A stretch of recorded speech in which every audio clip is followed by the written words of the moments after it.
Welcome to the Royal Albert Hall for what promises to be one of the highlights of this Proms season, the European premiere of the piano concerto by the outrageously talented Finnish composer and conductor Esa Pekka Salonen.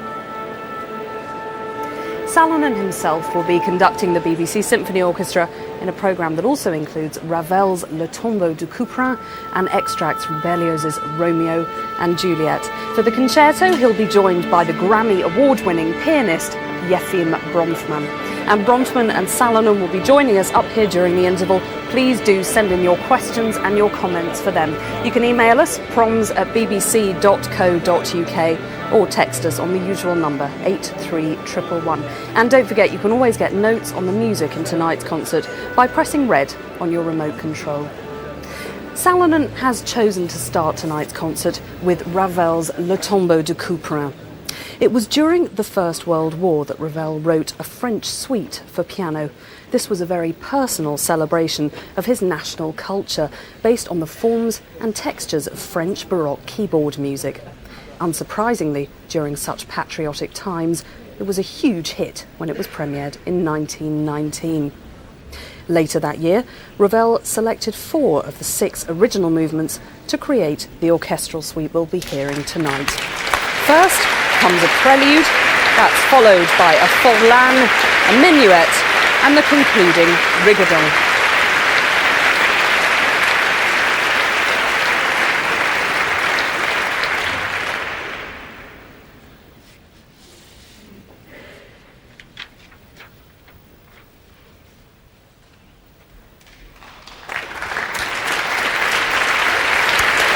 So here comes Esa Pekka Salonen to conduct the BBC Symphony Orchestra in Ravel's suite, La Tombeau de Couperin.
Ravel's suite, Le Tombeau de Couperin, performed by the BBC Symphony Orchestra, conducted by Esa Pekka Salonen.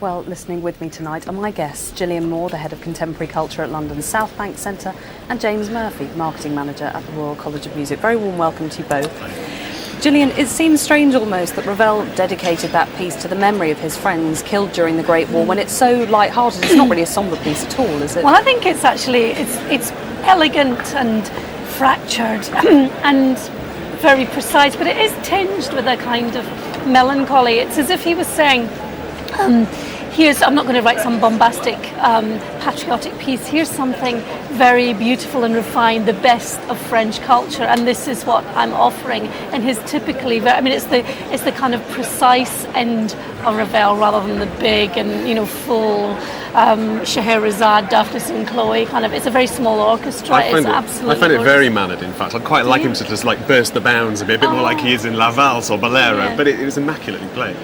No, but a true homage to French Baroque culture, and it was partly because he saw on a much larger scale French culture being subsumed by a kind of German imperialism, didn't he? Yeah, he actually really wanted to do his bit by being a pilot in the French Air Force, but they wouldn't have him. So he had to fall back. He was too valuable as a composer. Yes, he had to fall back on his natural talent. So he wrote this, which kind of is a big homage to the dance forms and the decorative textures of 18th century French dance music. Now, Gillian, next up, we've got Esa Pekka Salonen's Piano Concerto, the European premiere. Salonen's been with the LA Philharmonic as their music director for 15 years now, and he's established a phenomenal reputation as a conductor there. Do you think that's sometimes endangered his reputation as a composer? Well, he really is A-list in terms of conductors, but he always says that he's first and foremost a composer. He's a composer who happens to conduct, and he started off in the 1970s and 80s in Finland with the extraordinary group of composers and performers, people like Kaija Saariaho and Magnus Lindberg, doing all sorts of experimental things. And he had his big break with the Philharmonic Orchestra here in London, conducting Mahler 3 at the last minute, and then it just kind of took off and the composing went in the background. But he's now become very much more disciplined about setting aside time for composing. And this tonight is a huge, big piece. So he clearly has, spent a long time creating it. I think he sometimes takes sabbaticals from conducting in order to compose. James, I know with Gillian you heard the piece in rehearsal earlier today. What can we expect? Well, it's about half an hour, it's 3 movements, and there the conventions end. We begin with Salonen's own tribute to the French Baroque. It's a dance but much more butch than Ravel's. And then the piano comes in with an altogether different idiom, very jazzy and improvisatory. And to me it's like he's trying to build a ball of energy that he wants the other players of the orchestra to take on. So you'll hear the piano bouncing that against the timps and the trumpet, and then later in a show-stopping moment, an amazing duet with the viola. And from there we have a kind of a cavalcade of everything really. So we've got the funk of Bartók and Prokofiev, we've got the bird song of Rautavaara and Messiaen, and so many other things will come to mind. The blues of Gershwin as well. And it moves so fast that the audience might feel they're taking another ride in John Adams' Fast Machine. He's not worried or remotely bothered by being influenced very overtly by a huge range of composers and then assimilating them into his own style, isn't he? Yeah, well, he's conducting all this music all the time, and he says that there's no such thing as a tabula rasa for him. He's hearing all this music and it is all in there, but he does it, he really knows how to write for the orchestra because he's conducting every day. He's just he knows how it works. He simply knows how an orchestra works. So you've got this great technique behind all that. I think actually it's great that we've got this French music either side of it, because it really has got a very strong French feel. It sounds sometimes like the Ravel Piano Concerto, but it also sounds, as you said, like Messiaen, these great woodwind choirs and clouds of birdsong. But it's, it really is a 21st century piece as well. He's not afraid of harmony. That's another thing he's really not afraid of, because he's listening to all sorts of music. He lives in Los Angeles. I think film music is in there. You can hear some, Danny Elfman and John Williams, and you can also hear, I think, the influence of pop music and of black music, etc. The rhythm, the Baroque French dance that James mentioned at the opening has actually got some really heavy, funky rhythms in it. Lots of driving percussion, lots of drones, etc. There's one bit when he almost goes to sci-fi as well, where he says he's trying to create the sounds of artificial birds in the future. So listen out for that as well. Well, this is his third concerto. He's written one for saxophone, one for cello. What can we expect tonight? More musical fireworks, I expect, from Yefim Bronfman. Well, it's incredibly virtuosic. I mean, he said he'd never have written a piano concerto if he hadn't met and worked with Yefim Bronfman, who's been a great friend and collaborator for years, and that this is a pianist who can do almost anything. So the piano part is kind of like nothing you've ever seen before. Looking on the score, it seems to be never less than 3 lines. There's all these different things going on, parts in the middle, melodies in the middle, etc. And it's the most difficult piano part I think I've ever seen. Bronfman's got more than 10 fingers. Let's look closely during the piece. I think. James, you mentioned the sci-fi allusions in the second movement. He takes us to a whole new realm there, doesn't he? Yes, he's been reading the literature of Stanislav Lem, who wrote Solaris, and this landscape of these birds, imagining their own folk music. Well, we'll look forward to hearing the whole thing, because here he is, tonight's conductor and our soloist. Salonen's dedicated this piece to Yefim Bronfman, who he says is one of the great musicians of our time.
Was the European premiere of the piano concerto by Esa Pekka Salonen, performed by Yefim Bronfman and the BBC Symphony Orchestra, conducted by the composer.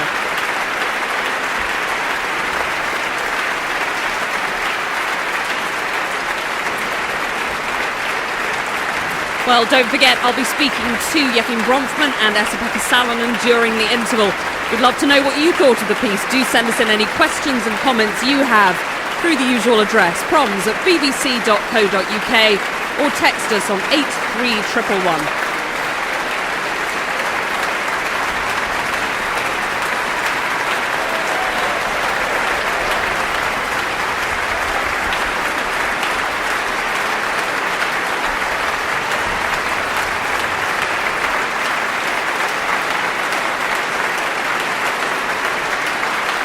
Earlier today I spoke to Esa Pekka Salonen, who told me the Proms is a near ideal music festival from my point of view because it so openly mindedly mixes new and old war horses and fresh work. He added that the acoustic is of course very big in the Royal Albert Hall, but it has a three-dimensional quality which brings clarity to new scores, so it's a great venue for unknown music.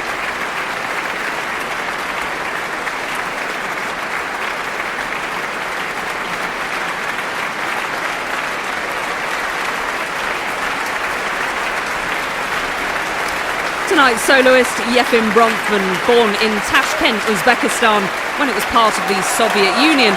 He then emigrated to Israel as a teenager and made his international debut there 2 years later with Zubin Mehta.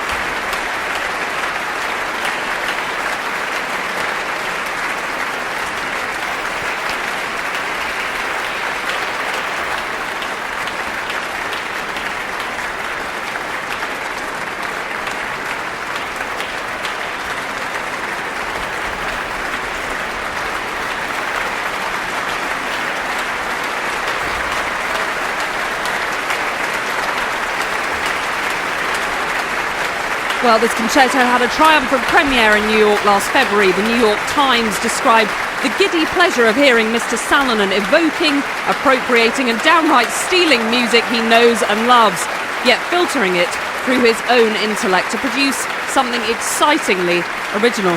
Well, tonight's London audience certainly seems to agree with that sentiment.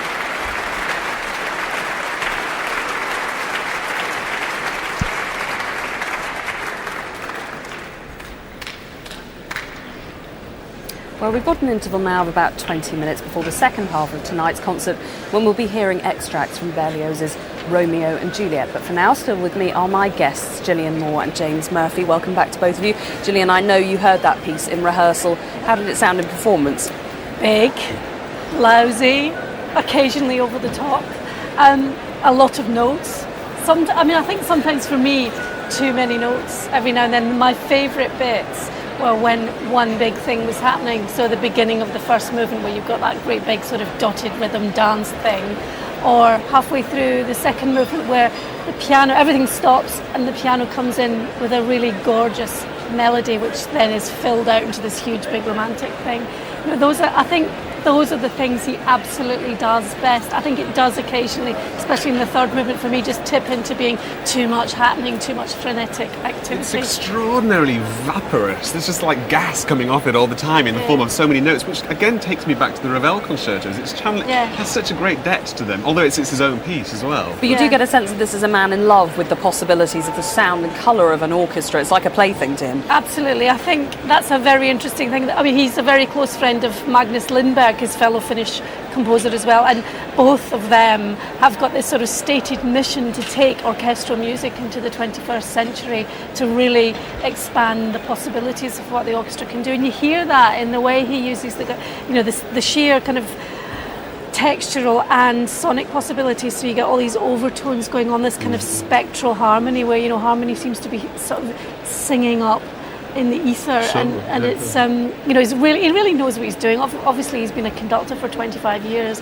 of major symphony orchestras. He does know his way around. I can't help but feel a subtext in it where that opening, it's so aggressive and angular, and those drums, they remind me of kind of distant shell fire, almost as if he's evoking a war. And then the piano comes in with that jazz statement, and there are so many references to Ravel in different ways, and that wonderful voluptuous alto sax and the big schmaltzy tune in the second half. It's almost to me like it's about the birth of the jazz age. I can somehow almost see F. Scott Fitzgerald's characters sort of dancing away in the ether there amidst it all. I don't know. We've talked about Ravel, we've talked about jazz. He's a Finnish composer, he's worked for a long time in California, has a huge international career.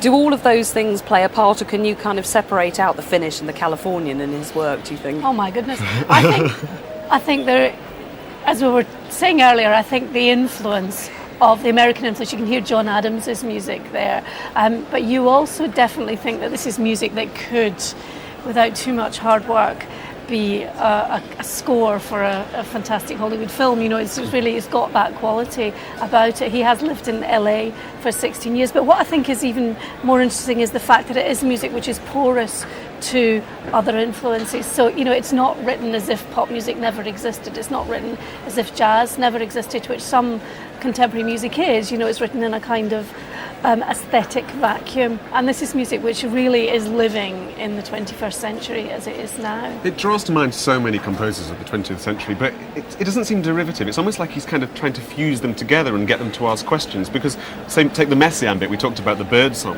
but Messiaen didn't really like jazz and didn't do jazz, so to fuse those two together is putting them in a new kind of context, a new argument.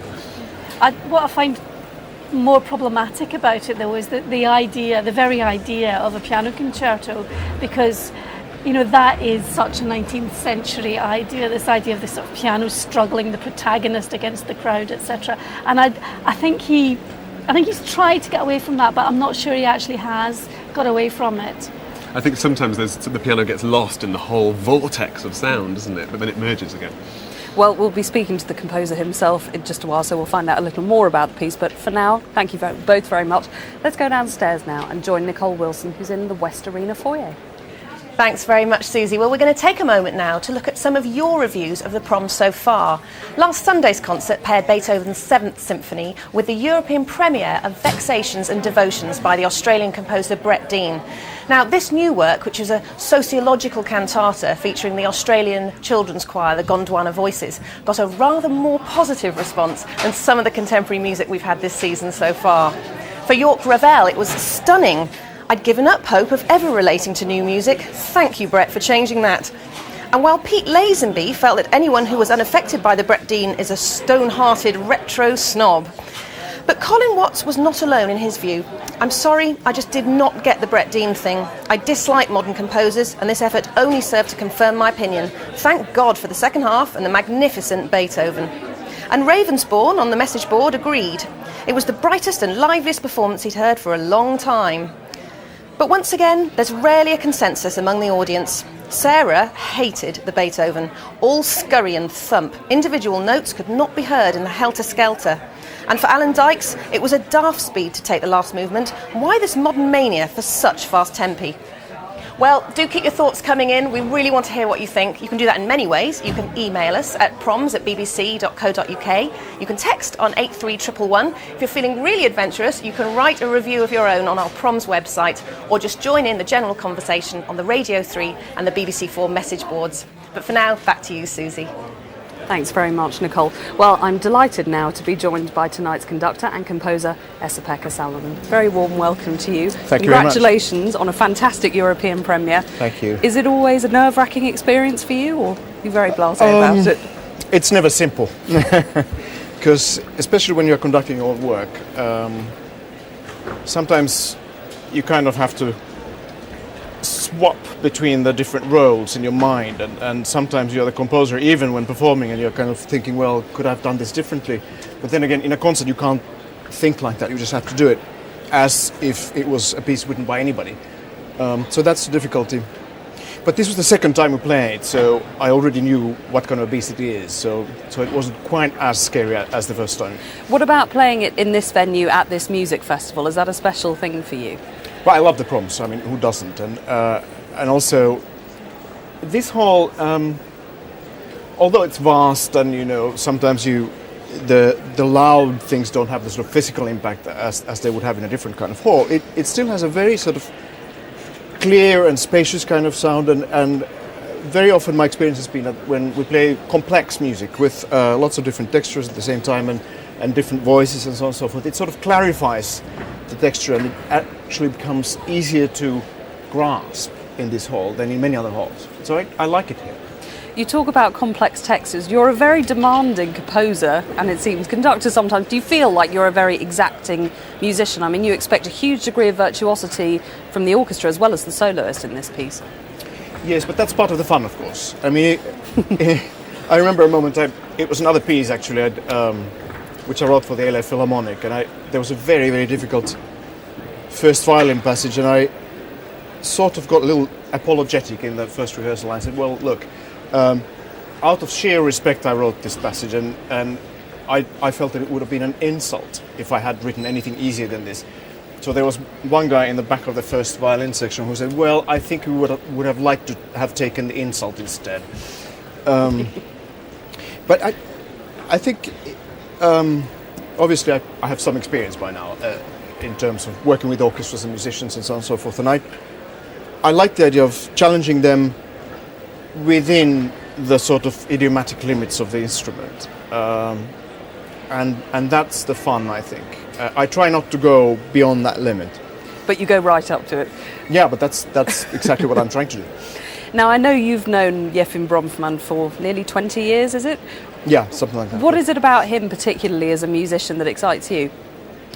Well, it's difficult to describe, but he has this sort of total commitment to whatever he plays, be it Mozart or Rachmaninoff or Bartók or Salonen. And of course, as you could tell, his technique has no limits. It's just unbelievable. The amount of fingers he seems to be having at any given moment.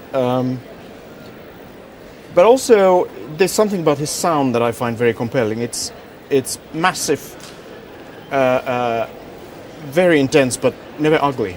He somehow manages to keep it always within the realm of beauty, which not everybody can do. As a conductor, you've chosen tonight to pair your piece with Ravel, first of all, Berlioz after it. How do you go about programming other works with your own work? There's no formula, really. I tend to surround my own pieces with pieces I love. It's simple as that. And of course, it's not a secret that especially the piano concerto has a lot to do with Ravel.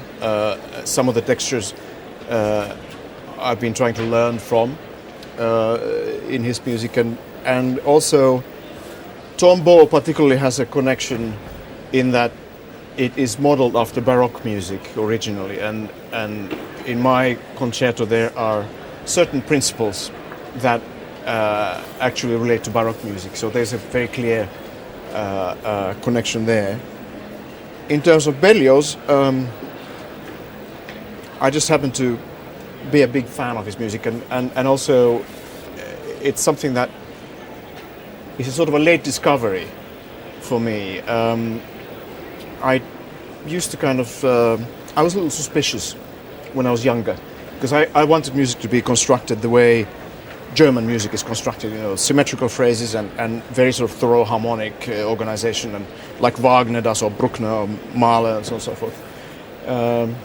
And then maybe some 6-7 years ago, I discovered this music, and I started with the Symphonie Fantastique, and then I went on, and I find it absolutely fascinating. He's one of the most inventive composers in all of history, and there's never a dull moment. Well, I'm thoroughly looking forward to hearing it in the second half, and it was a real pleasure to be part of the European premiere of that concerto. Thank you ever so much for coming and joining us. Let's go back downstairs now to Nicole Wilson. Thanks very much, Susie. I'm down here with tonight's pianist, Yefim Bronfman. Congratulations, Yefim. That was amazing. You must be exhausted. No, I could do it again right now, but Really? I only get one chance. Now, Salonen dedicated this concerto especially to you as a friend. Where did your musical friendship begin?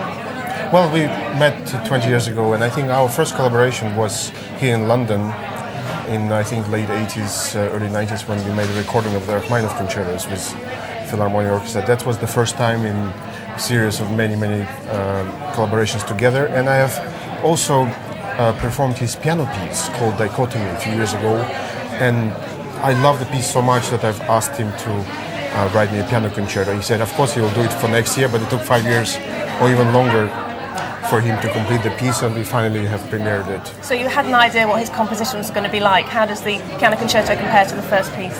Well, the first piece is unbelievably difficult, and I've asked him, I begged him to write something easier, and of course he did the opposite. He did something even more difficult. What a friend. Oh, the best. Now, when you first received the score, how did you feel when you opened it? Well, I must say that I received the score only 5 weeks before the first performance. The complete score came, we premiered it in New York in early February. I received the full score only in January. So, but I had bits of piano part. I had first movements arriving first in November, and then came second, third movements in December. So I had a very short time learning it. And considering my schedule also, I've been traveling back to Europe and to America, on these concerts. I stayed till 2-3 in the morning every night trying to learn the piano part, because it's really very, very hard. It sounds incredibly difficult. So did you have any creative input? Did you say to him, not doing that bit? No, I never argue with a composer. There was only one passage actually in the end of second movement that it was totally unplayable. I told him if I had 1 year and to do only that, maybe I can do it. So he rewrote that part, but he didn't make it much easier, but he made an effort. But that's the only thing. I physically couldn't play it. So well, he's done an amazing job this evening. What's Salonen like in rehearsals? Did he treat you like a friend? Oh, he's a wonderful human being. He's really, so intellectual and so nice, and such a good person, and so cool. Finns are so cool. It drives me crazy, because I come from Russia and I'm exactly the opposite. But I think the opposite sometimes work. Well, it sounded absolutely magnificent. Thank you so much for joining us this evening. Thank you for having me. It's my pleasure. Back to you, Susie. Thanks very much, Nicole. Well, as you may or may not know, Shakespeare is one of this season's Proms themes. And of all the composers influenced by the bard, few responded as powerfully as Hector Berlioz, whose dramatic symphony Roméo and Juliette we'll be hearing in the second half of tonight's concert. I'm delighted now to be joined by Michael Dobson, Professor of Shakespeare Studies at Birkbeck College at London University. Michael, very warm welcome to you. What was it about Shakespeare that so appealed to Berlioz and to his generation of French romantics? I think Shakespeare came as a complete revelation to these people who'd, when they'd been to the theatre, had seen French acting, which was very declamatory, it was very dignified. It was a whole style of theatre that was really about shutting things out, about shutting out things that weren't dignified. Whereas Shakespeare was incredibly inclusive. To the French, Shakespeare seemed to be rich in popular tradition. It was a kind of theatre that had always been a people's theatre as well as a court theatre. And so the fact that Shakespeare could include the friar and the nurse and Romeo and Mercutio, and could go off on these digressions regardless of how dignified plays were supposed to be written, I think was tremendously exciting for this whole generation. Who were the kind of key figures from London that brought Shakespeare to Paris, and what was their impact? Well, in a way, the production that Berlioz saw was something of a B-team, but they had a marvellous time in Paris. This was Charles Kemble, who was the younger brother of John Philip Kemble, who was a very famous actor-manager, and of Sarah Siddons, who'd both been incredibly successful. And at last he could go to Paris and people wouldn't just say, oh, he's not as good as his brother. Harriet Smithson herself, everybody agreed in London that she was very pretty, but they didn't think she had much of a voice. You know, she was a bit like the sort of Sienna Miller of her day when compared and yet she to gets Sarah to Siddons. Paris and she's the most feted actress. Exactly. Suddenly. They're in a smaller theatre than they're used to. They're not encumbered by big sets because they hadn't been able to transport their own sets. They just sort of cobbled together what they could from what the Odeon Theatre had. They didn't have very elaborate costumes. Again, they sort of cobbled together what they could from what the theatre had. And suddenly, you know, the play came to life for them. They were playing to audiences who didn't know Romeo and Juliet. Whereas back in London, you could see Romeo and Juliet about every 2 weeks. It was the most frequently revived Shakespeare play. And London audiences went to it so that they could, you know, compare notes about whose Romeo they liked best. Whereas in Paris, they were responding intensely to the play and to the acting. To a French audience, this seemed to be an incredibly physical experience. The actors were actually simulating death. They were actually grunting and laughing and seizing each other. This wonderful moment in the tomb scene when Charles Kemble actually lifted Harriet Smithson's Juliet upright and carried her forwards downstage as she was waking up from the effects of the potion, which seems to have been just electrifying. Now, Berlioz spoke virtually no English at all, yet it had an amazingly profound impact on his musical imagination almost as soon as he encountered it. Well, luckily, the French theatre managers had the sensible idea of producing a translation. You could buy at the theatre the English text on one page and the French on the other. So you got a kind of you could look down and have a sort of simultaneous translation, because of course the theatre was all fully lit. It wasn't just the stage that was lit and the audience in darkness, and this helped him. But it also meant that the version of the play he was used to was the acting text that was in use in London then, which has a sort of new improved bit of dialogue in the tomb scene, which Berlioz was very excited by. In the version that Charles Kemble and Harriet Smithson did, Juliet wakes up after Romeo's taken the poison, but before he's finished dying of it. So they have 2 pages of very exciting and rather traumatic dialogue that Shakespeare denied them.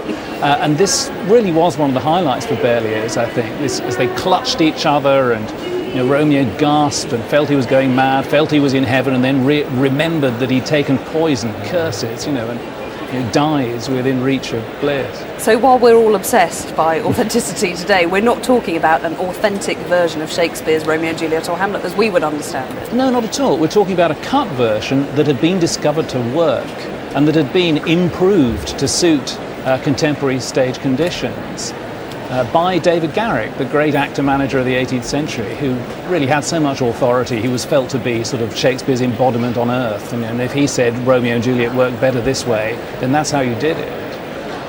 Okay, well, it's been a pleasure to talk to you. Thank you very much for joining us, and enjoy the second half of tonight's concert.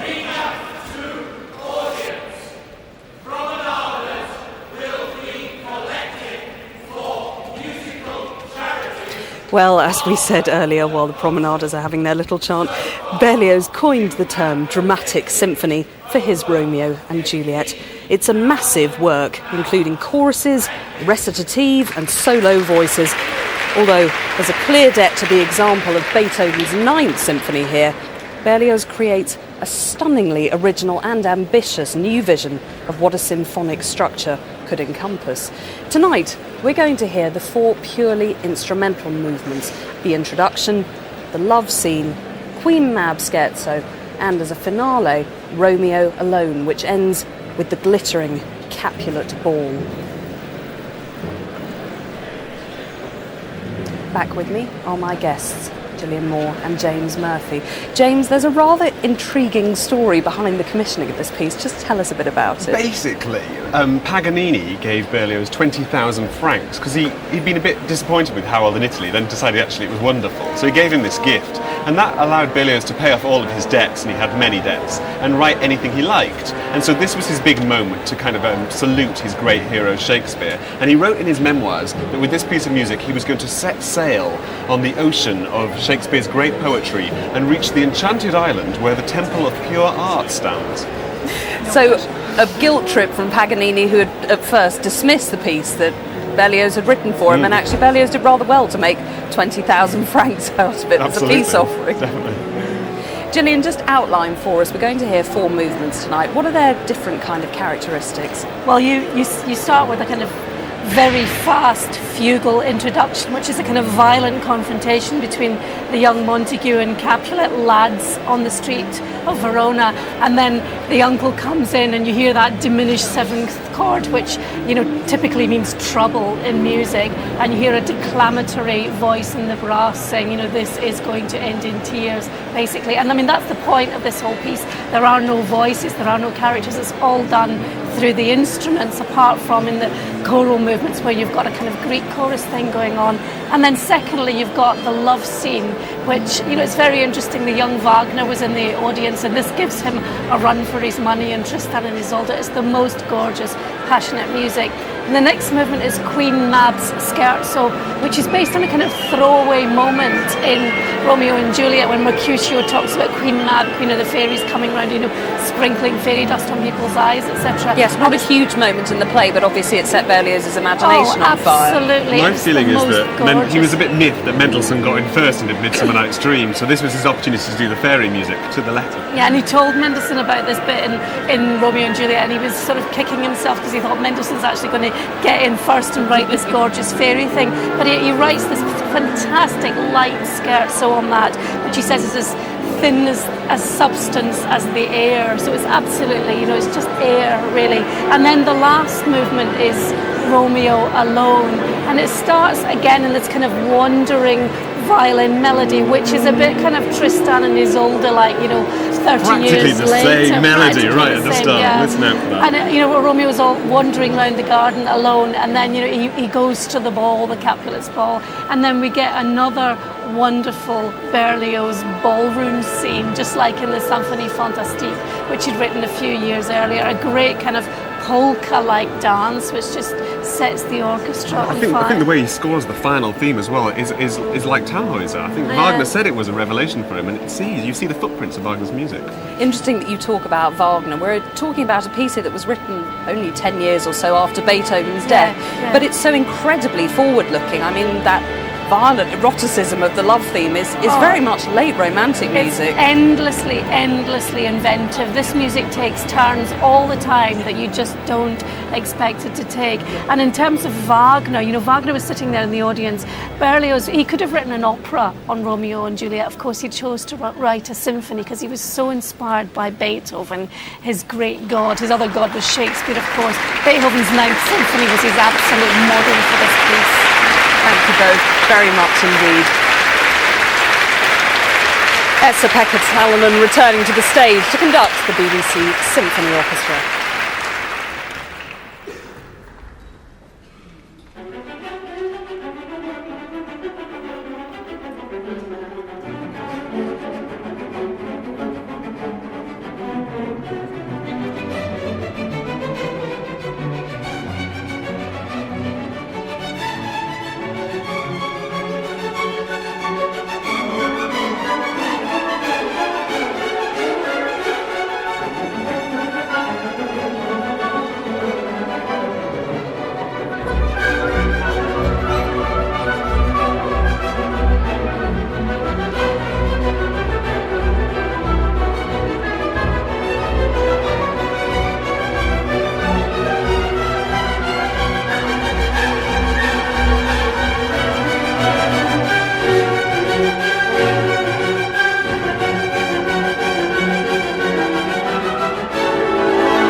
Berlioz's Romeo and Juliette, performed by the BBC Symphony Orchestra, with leader Andrew Haber and conducted by Esa Pekka Salonen.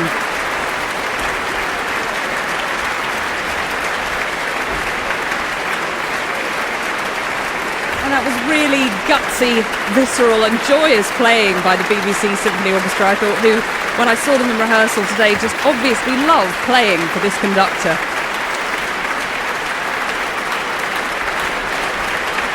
We've had a text in from Scott Cooper in Oldham who says, a very exhilarating finale to the Berlioz. We like that.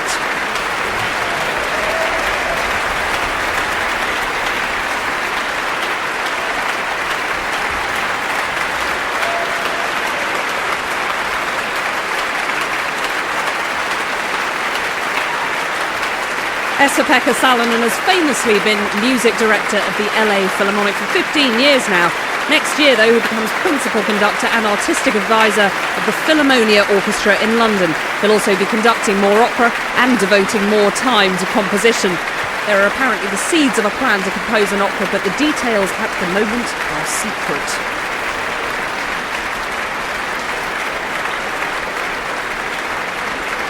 Well, that's it for tonight. I'll be back tomorrow night for a concert given by the BBC Scottish Symphony Orchestra under Ilan Volkov. Their programme brings together some of the great moments of early 20th century classical music. Debussy's La Mer, Sibelius's Tapiola, Equatorial by Varese and Benjamin Britten's Piano Concerto, played by one of the UK's most exciting young pianists, Stephen Osborne. Our special guest will be Benjamin Britten's godson, the composer Michael Barclay. We'll be talking both to him and to Stephen Osborne during tomorrow's interval, so do send us in any questions or comments for them. Text us on 83111 or you can email proms@bbc.co.uk. Till then, from all of us here at the Royal Albert Hall, though, a very good night.